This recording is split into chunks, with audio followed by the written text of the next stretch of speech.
I'm Don Nystrom, and today we have in our studio one of the representatives in the State Assembly, and he is Bob Kulp. He's the representative of the 69th Assembly District, and for those of you who are not aware, we actually have two Assembly districts or portions of in Marshfield and two state senators.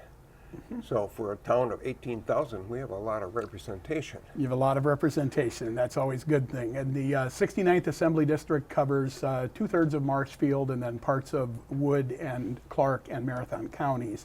Obviously, it's like every other state assembly district. It has about 58,000 people that we represent equally. And then the state senators are comprised of 3 of those state assembly districts. So the 68th, 67th, and 69th Assembly District are, the state senator is State Senator Kathy Bernier, who is from Lake Hallie over by Chippewa Falls and Eau Claire. And now the other half of the city, and well, probably not exactly Third, half. yeah. A third of the city is John Spiros. John Spiros and Senator Jerry Petrusky. Right, and they basically, if you went up Peach or by the fairgrounds to the east, that's his area. Then That he is goes correct. into Portage County. Not Portage County, No. just Wood and Marathon counties for John. Okay, but you have, I have Wood, Clark, and Marathon. okay, got it. Yeah. So do you have all of Clark, or do you split No, that up too? Clark is split up. Actually, there are 3 assembly reps.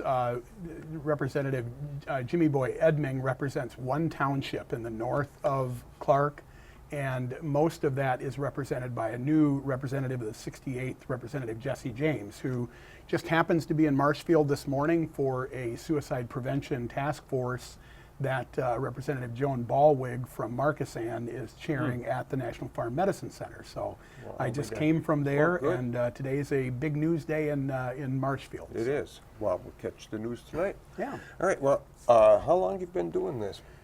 I have been in the State Assembly for 5.5 years, a little over 5.5 years. I was elected in a special election in November of 2013 during former State Representative Scott Souter retired midterm, and I was recruited to run and didn't have a reason to not do that, so I'm serving now for 5.5 years. And the terms are 2-year lengths, Right. so at the end of 2020 will be the end of the term, and that'll be 7 years for me. And last time you ran, you had no competition, at least, I don't know if they had any write-ins or not. But There was a write-in that announced toward the end, and but the last 2 times I have not had competition in running in a formal sense. So it's been a good thing to be able to focus on serving the people of the 69th Assembly District rather than continuously running for re-election and trying to do the kind of things that you have to do to raise money, etc. yeah, I hear you on that. I'd like you to tell us the committees that you've been assigned to. Now that you've got that number of years in, you're probably moving up the food chain to get the better committees, I Well, assume. I don't know if they're better committees, but they're committees I asked for. I asked Good. to chair the Transportation Committee, and so I'm proud to be the chair of the Transportation Committee. Representative John Spiros is the vice chair, so we've got good representation in central Wisconsin for transportation. I'm the vice chair of the Rural Development Committee, as well as I serve on the Ways and Means Committee, the Jobs and Economy, as well as State Affairs. And then also an adoption task force, that Speaker's Task Force on Adoption that I've been appointed to and enjoying that. I also am on the Broadband Stakeholders Group at the Public Service Commission to talk about that, as well as the Governor's Migrant Labor Council for that talks about migrant labor, something that was put in the 70s that is to be kind of the watchdog over farms that bring in H-2A visa participants from Mexico primarily, but other countries as well. So when the legislature or the Assembly is not in session, you still have all these other assignments that you run That down is- to medicine. That is correct. And last year, while I was running unopposed, there were a number of legislative council study committees that were formed, and I was happy to ask for and chair the legislative council study on the identification and management of dyslexia, and that's one of the things that I'm really passionate about continuing to see gets done as well at the state. Yeah, that was part of the budget, was it not? No, No, that it wasn't. that was not part of the budget. The Management and Identification of Dyslexia was a Legislative Council study committee. Okay. Every biennium, there are about 50 or 60 proposals to Legislative Council, which is the nonpartisan group that serves the both parties in the Assembly and in the Senate to study topics of interest. And out of that 60, 50, or 60 proposals, they choose about 10 proposals to actually turn into study committees. And those study committees then are comprised of like 4 or 5 legislators, and then the rest of the people are comprised of people that are industry and profession experts to actually dig deeply into a topic with the idea to come out with legislation that is hopefully bipartisan, hopefully fixes concerns and problems and moves them ahead. So dyslexia was my chosen topic, and it was I'm interesting glad it to be was. involved in that. I'm glad you was. Actually, I was on a study committee statewide once, a long time ago on collective bargaining when Okay. when I Yeah. was an alderman. Yep. But, all right, now, before the budget was decided and voted on and the issues that went with it, you conducted a survey of your constituents, and I happened to be in your district, and I answered that, and unfortunately I didn't bring it with me, which I should have.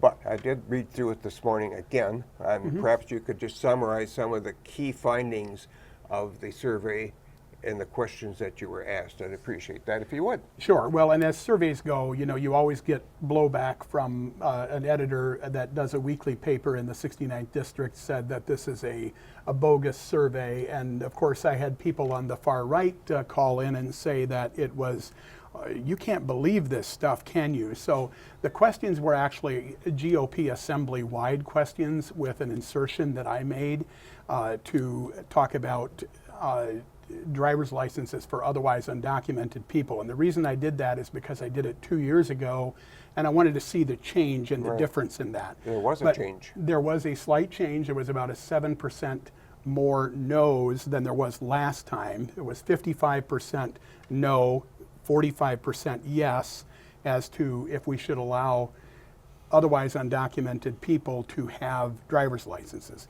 I think there's a compelling case that could be made for that because police chiefs of every political stripe have told me that it would be very helpful for them in order to be able to identify people, as well as just if you're a person that's driving down the street and you get hit by someone who doesn't have insurance, because if you don't have a driver's license, you can't buy insurance. So this would allow that segment of the population to get insurance, along with the fact that the Wisconsin Dairy Business Association has also made it one of their primary objectives to get this to the point where their workers can have the ability to drive and to be insured. So I think there's a compelling case that can be made for that. But because it was such a big election deal 2 years ago, or a year ago with Governor Walker and Governor Evers, it ended up tracking about 7 points worse this time than last time. But again, it's something that I feel passionately about, and probably would make enemies with the right side of the aisle in being too strong and advocating that. I know it's not going to go anywhere this time, but we do have some support on the GOP side to actually put that together, and I think it would make sense. So it's not mandatory yet.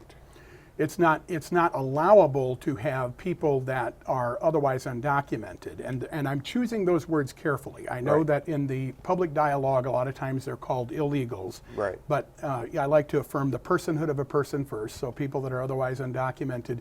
But the fact is that 55% of the people, and I know we're not here to talk about immigration today, but the fact is that 55% of the people that are here without documentation entered the country legally.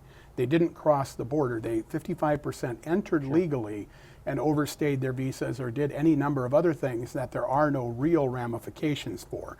So the idea would be with providing driver's licenses is to bring them out of the shadows and to document who they are, where they live, and to be able to have them get insurance. So that was one of the questions that was that was not on the Not part of your GOP party's- template. Yeah. No, to me, I thought, when this issue came up that, boy, it'd be good if everybody was required to take a driver's test, whether they are here as citizens or as temporaries or visas or whatever.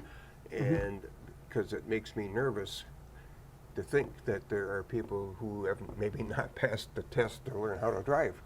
Oh yeah, yes, and that is certainly a concern, and not every country is the same. I actually had a situation from South African people who were here with valid visas who were not allowed, just in the last month or so, who were not allowed to drive, and we had to advocate to the Department of Transportation and Division of Motor Vehicles to get them to be able to be allowed to drive on farms. So there are a lot of snafus, and one of the slight victories that we had this past year because of my advocacy was we had the Taiwan and Wisconsin driver's licenses made reciprocal, so that if you had a driver's license in Wisconsin, you can drive in Taiwan, but more importantly, those coming from Taiwan could drive here, which simply made sense with some of the developments in southeastern Wisconsin, as you are aware Certainly, of. and visiting medical professionals and research people from other countries too. So, okay, well, good luck with that. Let's talk about some of the other questions. Anything surprise you on the surveys? Nothing really surprised me. I suppose, some of the questions were, should we raise taxes? And well, the answer was 82% no for that. And we were actually able to, in this past budget, and we'll probably talk about that more, to give a substantial tax cut to the lowest and the second income brackets so that everyone benefits from that lower tax cut. That was 82%. The legalization of marijuana was probably the one that surprised me the most. Okay. We asked if we should legalize marijuana for medicinal and recreational purposes as proposed by law enforcement, has been proposed by law enforcement, educators, and the medical community. They actually opposed those, pardon me if I say it right. And we had limited support, which basically meant medical marijuana, 50%, 50.1% to be exact. Really? Full support, 16.8%, and against 31.3%. So I think that probably tracks pretty well across the state, and maybe one of the reasons why Speaker Voss indicated, as well as many of us in the caucus indicated, that we would be willing to look at a legalization for medicinal purposes with limited scope. Some of the other states where they haven't done that, they've just kind of thrown the door open, and all of a sudden it really becomes something that is out of control. And I know that there are a lot of arguments. If anyone's watching this, they're probably throwing things at the screen and saying Kulp just doesn't get it.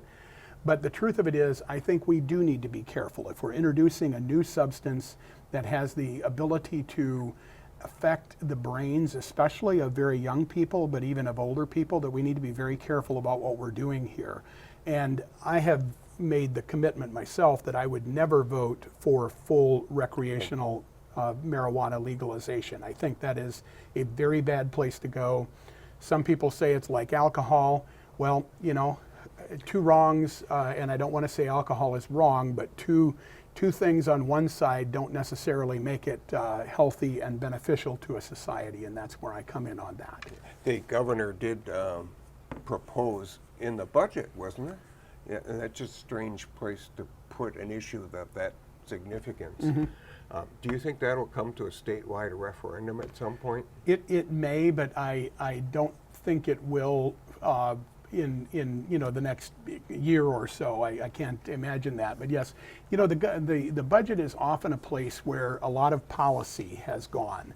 We kept policy to a real minimum this time for a number of reasons. But first off, because we heard the people in Wisconsin in each of our districts say, why do you put so much policy into the budget? So let's remove all the policy and pass them on standalone bills. So I think we were more successful in doing that in this biennium than we have been in the past biennia. So it's I think never a good thing to put too many things into a huge omnibus budget bill that you only have an up or a down vote on. Yeah, the process kind of confuses me because our governor, as we all know, has unique veto powers where he can change, or she can change part of a sentence or change a number, I don't know at all. But when he vetoes a budget, is the whole thing is vetoed? You can't go back and say, well, we don't like what he did here, we don't like what he did there, or whatever. Can you take individual, they're not really vetoes, they're just changes he makes, right? It is tough with the governor's partial veto, which is different than a line item veto. And I actually had Right. legislative counsel, the nonpartisan group of attorneys that serves the legislature, do a kind of a contrast and comparison to other states. We truly do have the most powerful governor veto pen of any of the 50 states. Yeah. So even all of the things that we were really kind of blacklisted about doing in the special session in December to strip the governor of his powers came nowhere close to equalizing him to the other 49 governors in the states. So he still has a very powerful veto. It's possible if you put too much language into the budget, which you would have to have in order to do policy, that the governor could strike individual characters, not just lines and words, but individual characters and actually create entirely new law. Now, historically, he has not been able to appropriate more funding, but the governor and his people found a creative way to do that with regards to school funding in this biennium to the tune of tens of millions of dollars, I think $100 million more, where he actually appropriated more. Now we've introduced a bill that's actually a Senate joint resolution that will go to the people. It'd require a constitutional change to verify what has historically been that the governor cannot appropriate more funds. So that is something that is a first for this governor. So if we strip the governor of all of his powers, as some would have said we did back in December, it certainly didn't bear out in reality with him having the ability by creative character elimination, characters within the text, to appropriate more funds. Let's go on. Anything and surprising, we don't have to go through some of those, which answers are pretty obvious. I'm really long-winded with my answers. Go ahead. So, no, I'm just saying that I'm waylaying the whole process here. But one of the ones that did not surprise me was, do you think able-bodied welfare recipients should work or get job training so they can find a path off welfare? 95.3% said yes. They did. And so it's basically saying that we should continue the status quo of getting job training to so that they can have a path off welfare. That's a good idea, and that's what we've been doing. Boy, that surprises me. The governor in his budget took the side of the 1% in my district, or the 8 people who sent back surveys saying, no, able-bodied people don't need to get job training. That's what the governor wanted to do, and we, of course, know that that is something that's very important to the people of Wisconsin. But that's the way it is now, so it's not going to change. It's not changing anything, yes. That's just basically affirming what we did in the legislature with taking that language that the governor had. The governor wanted to take away the job search requirements and the job training requirements in order for able-bodied people to get benefits. So that's... I'm surprised. Yeah. Okay. Anything else exciting in there, or is it pretty much boilerplate answers? It's things that possibly the way the questions were written, just in defense of the editor from the north of the district who didn't like the survey, but it truly is an affirmation of what we in our party have been doing. And I wouldn't expect anything different from the 69th Assembly District. You know, one of the things that I've heard by some people is, well, the governor is now of the other party, you have to do everything they want. Well, I still represent the 58,000 people in the 69th who are strongly red and who strongly are conservative, I guess you would. Right. So, and that's been borne out by recent elections, including the presidential, which okay. We'd like to talk about some really interesting things in the second half of the show, one of which is the Rural Wisconsin Initiative, which you have some in-depth knowledge about. We want to talk about Medicaid expansion, yes or no. We're going to talk a little bit about transportation funding and a couple other really interesting issues. So I hope our audience will stay tuned, and we'll be back within just a brief period of time. So We'll check with that.